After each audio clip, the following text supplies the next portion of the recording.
It's the hottest dish in the streets. It's what everyone's talking about on Facebook. Twitters and Facebooks and all that stuff. It's time for Big Tigger's Trending Topics on V103. All right, ladies and gentlemen, boys and girls, time for the Trending Topics. Starting tonight. Last night for David Letterman. Last late night tonight. Okay?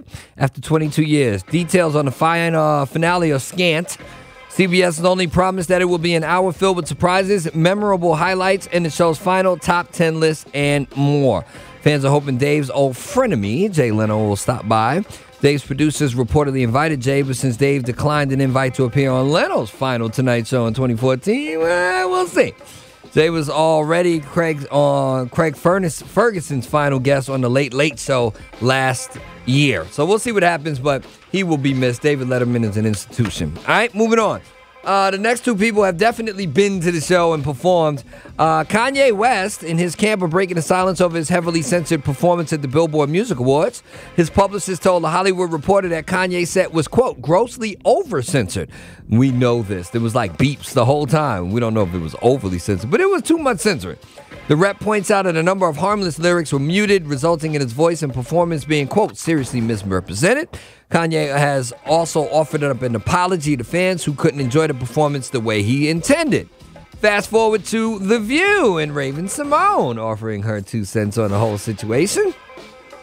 She said she thought Mr. West's cursing was, quote, unnecessary. She explained, quote, there are so many rappers out here that know how to rhyme, that know how to speak, that know how to project themselves in a way that you don't need certain words. And yes, some words are needed because you need to express yourself. She said, but while she's down for some cussing here and there, that she cusses all the time, which she really does, that it's different when it's a performance. Symoné also suggested that the reason for Yeezy's use of foul language is simply for attention. Really? Rosie Perez responded with an anecdote of the time she spent as a choreographer in Living Color. She says that most rappers would come on the show, would either agree to have their lyrics bleeped or change the words, but TLC, of all people, was unwilling to compromise. She said TLC was the only group that said, nah, we keeping our lyrics, and thus they weren't on the show.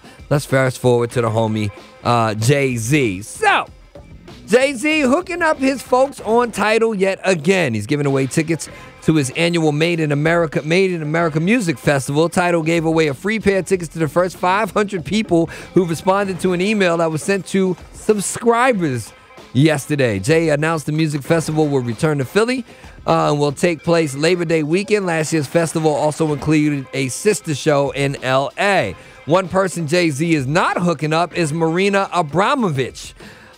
She says Jay-Z, quote-unquote, completely used her for the video to his song Picasso Baby. Remember that whole little piece where it was like in the MoMA and it was all artsy and all of that? In an interview with Spike Magazine, Abramovich claims Jay promised to help her institute if she appeared in the video, but never came through with a donation. Because of her experience, she said she'd never work with the rapper again. Jay-Z's Picasso Baby was showed as a performance art piece in New York City's Pace Gallery. That's going to do it for the Trending Topics. Missed any part? Head on over to v-103.com where you can not only listen to it in its entirety, you can also see my Picasso Baby face. Y'all stay tuned.